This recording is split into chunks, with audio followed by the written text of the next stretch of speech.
Pente fino no auxílio acidente. Lei 14.441. Não pode. Veja o que fazer se você for convocado.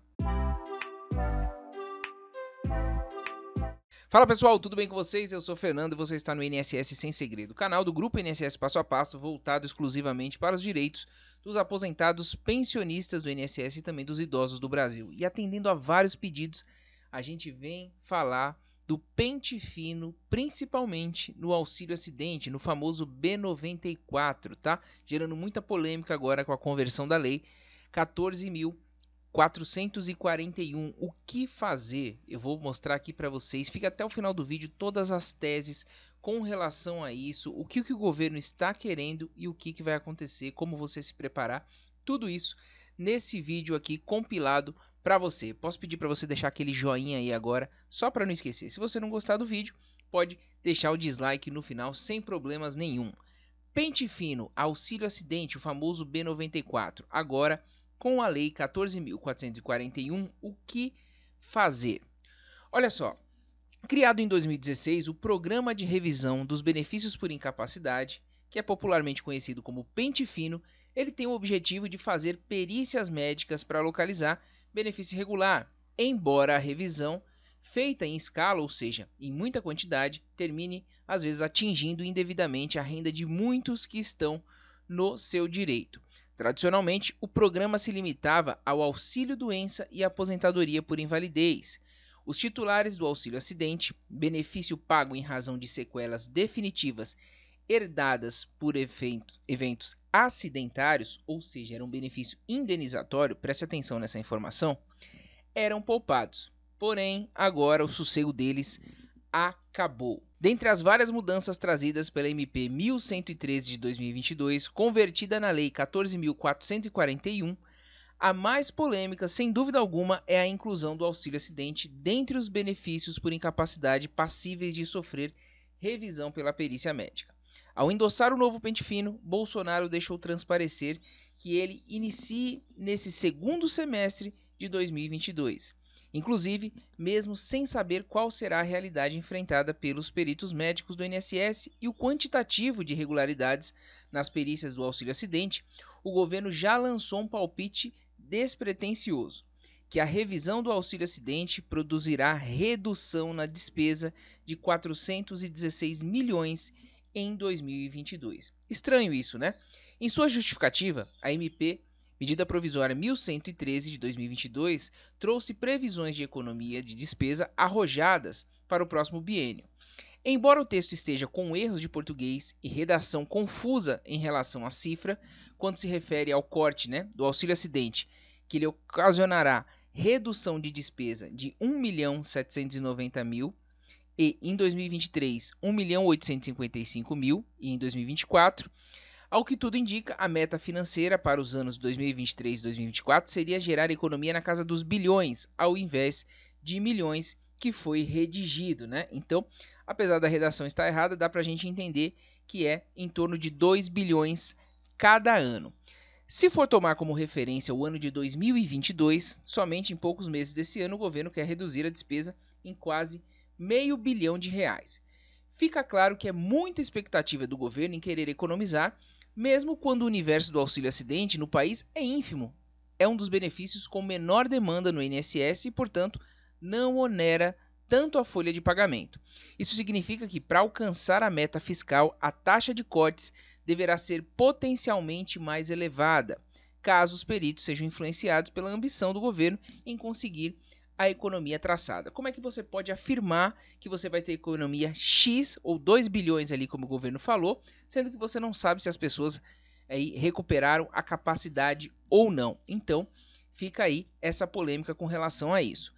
Além dessa meta fiscal, outro ponto intrigante é fazer o pente fino em auxílio acidente, que é um benefício indenizatório e tem caráter de vitaliciedade, ou seja, recebê-lo até a morte.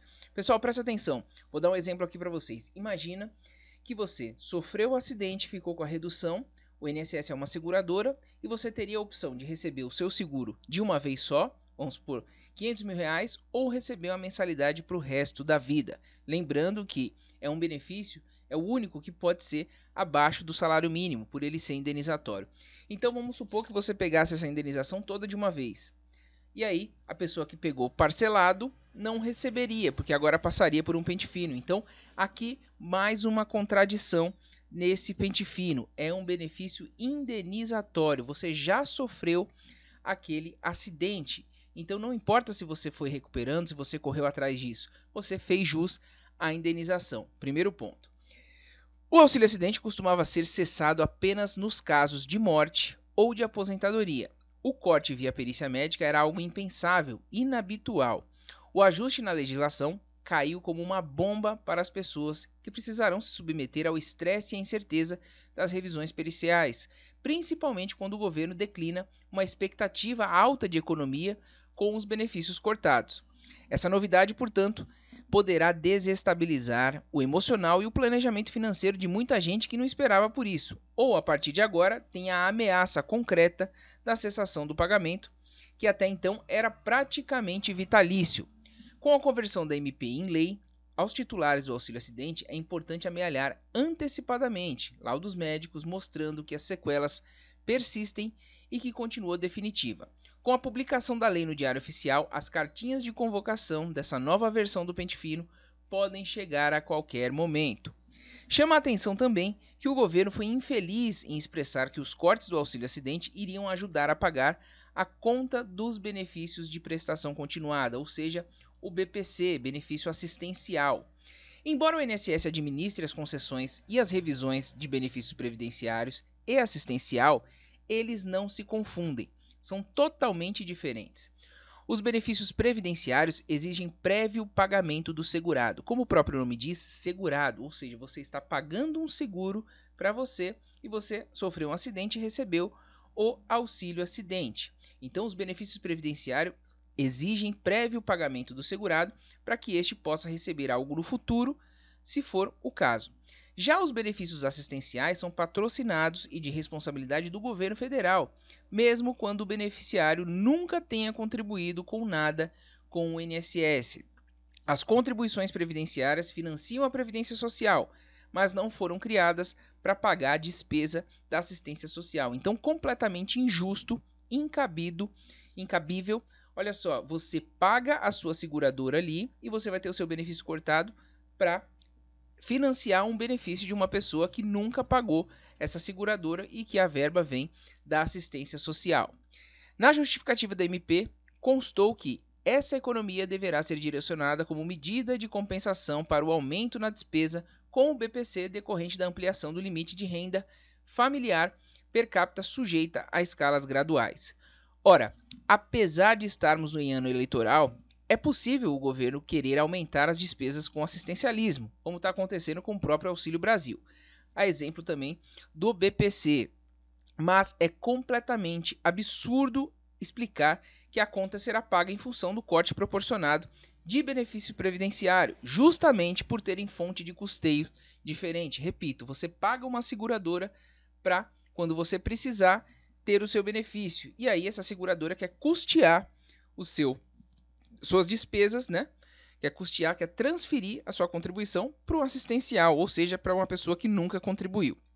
Logo, ainda que se gere economia com cortes de auxílio acidente, esse dinheiro não deveria ser usado para bancar despesas com assistência social. Outro ponto que merece destaque foi a nova redação do artigo 101 da Lei 8.213, ampliando o rol de benefícios do pente fino. Preste muita atenção aqui, pessoal. Olha só. O segurado em gozo de auxílio por incapacidade temporária, auxílio acidente ou aposentadoria por incapacidade permanente, que é a aposentadoria por invalidez, e o pensionista inválido, cujos benefícios tenham sido concedidos judicial ou administrativamente, estão obrigados, sob pena de suspensão do benefício, a submeterem-se exame médico pericial a cargo da Previdência Social para avaliação das condições que ensejaram sua concessão ou manutenção, processo de reabilitação profissional por ela prescrito ou custeado, tratamento dispensado gratuitamente, exceto o cirúrgico e a transfusão de sangue, que são facultativos. A alteração foi justamente a inclusão do auxílio acidente dentre os benefícios por incapacidade, como auxílio doença e aposentadoria por invalidez, que já eram passíveis de sofrer revisão pela perícia médica. Conquanto não sejam comum, existe sim a probabilidade de reversão da sequela por meio de tratamento cirúrgico e novas terapias ou medicamentos em algumas situações. E caso isso ocorra, não se justifica a manutenção do pagamento do benefício. Bom lembrar que a MP 905 de 2019, que já tinha arriscado incluir o benefício de auxílio acidente na lista de benefícios por incapacidade do pente fino, mas acabou sendo revogada pela MP 955. Então a MP 905 já tinha tentado, mas foi revogada pela MP 955.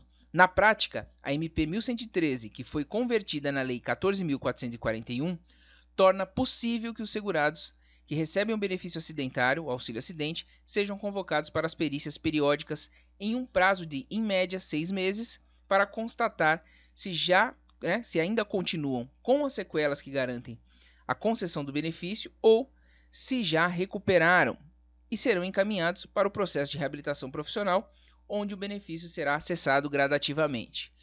Um importante ponto é a dispensa do exame pericial aos trabalhadores com mais de 60 anos ou com 55 ou mais que já recebiam o auxílio por mais de 15 anos. Esses estão isentos, tá? A lei já garante. E os que não estão? Uma brecha que o governo deu, tanto na MP quanto na lei, foi deixar de modificar também o parágrafo 1º do artigo 86 da Lei de Benefícios, para constituir a nova conjectura de cessação do auxílio acidente, através da revisão médica e não tão somente a garantia do recebimento do benefício até a véspera do início de qualquer aposentadoria ou até a data do óbito. Olha só como é que ficou o artigo 86. Ele permaneceu intacto. Então o que acontece? O governo previu ali a revisão do auxílio acidente, mas manteve o artigo principal do auxílio acidente intacto. Olha só como ficou contraditório. O artigo 86 diz o seguinte: o auxílio acidente será concedido como indenização ao segurado quando, após a consolidação das lesões decorrentes de acidente de qualquer natureza, resultarem sequelas que impliquem redução da capacidade para o trabalho que habitualmente exercia. Até aqui, ok. Ressaltando aqui a indenização. Parágrafo 1º. O auxílio acidente mensal corresponderá a 50% do salário de benefício e será devido, observado o disposto no parágrafo 5º, até a véspera do início de qualquer aposentadoria ou até a data do óbito do segurado. Ou seja, o governo deveria ter incluído aqui até a véspera do início de qualquer aposentadoria, até a data do óbito do segurado ou quando a incapacidade, ou a redução da capacidade laborativa findar. O governo deixou essa brecha e que também vai gerar muita polêmica e que é aqui um argumento para impedir também a revisão pelo pente fino no B94. Além dessa brecha que ficou na lei, temos ainda a questão da decadência, ou seja, a impossibilidade de rever benefícios com mais de 10 anos.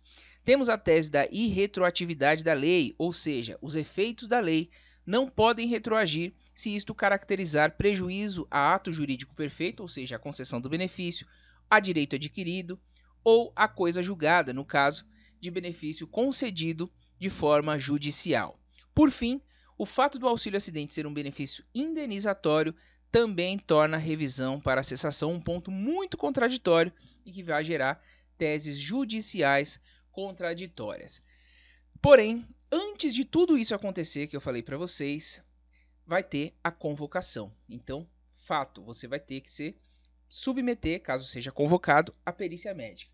Então, antes de tudo isso acontecer, se você for convocado para comparecer pessoalmente para realizar uma perícia, tenha em mãos todos os documentos que comprovem seu estado clínico, da doença ou acidente que o afastou das atividades laborais, com os atestados médicos com CID e as informações sobre a incapacidade para o retorno ao trabalho, exames médicos atualizados que demonstrem as doenças e a incapacidade para o trabalho, cópia dos prontuários médicos, do posto de saúde, hospitais, clínicas, tudo o que tiver relacionado à sua concessão, à sua incapacidade. Se a concessão foi judicial, laudo pericial feito no processo e sentença e outras decisões também que falem sobre a sua incapacidade podem ajudar, tá? Se você passar pela perícia e não ocorrer nada de errado, mantiverem seu benefício, tudo que eu falei para trás não precisará ser utilizado. Por isso é importante você ter os documentos em mãos. Enquanto isso, as teses judiciais, para quem teve o benefício cortado, vão começar a surgir de acordo com o que eu falei, e se você precisar, você vai utilizar, vai procurar um profissional da área, mas tudo tem aqui, né, baseado no que a gente falou, tudo leva a crer que o pente fino no B94 não vai prosperar, porque o governo realmente deixou muita brecha na lei, certo, pessoal? Segurado que estiver acamado ou internado, existem também normas que possibilitam que o servidor do INSS se desloque até onde o segurado está para realizar a perícia. Nesses casos, o representante do segurado deve comparecer com antecedência mínima de 3 dias da perícia, com atestado informando sobre a condição de saúde do segurado. Pessoal, o vídeo ficou um pouco longo, mas a gente tentou trazer tudo aqui para vocês relacionado a isso. Espero que vocês tenham gostado do conteúdo. Se gostaram, deixe nos comentários, deixa aquele joinha também. Se ficou com dúvida, pode deixar no primeiro comentário aí fixado que a gente vai responder para você que é inscrito no canal. Muito obrigado pela audiência, um forte abraço e até o próximo INSS Sem Segredo.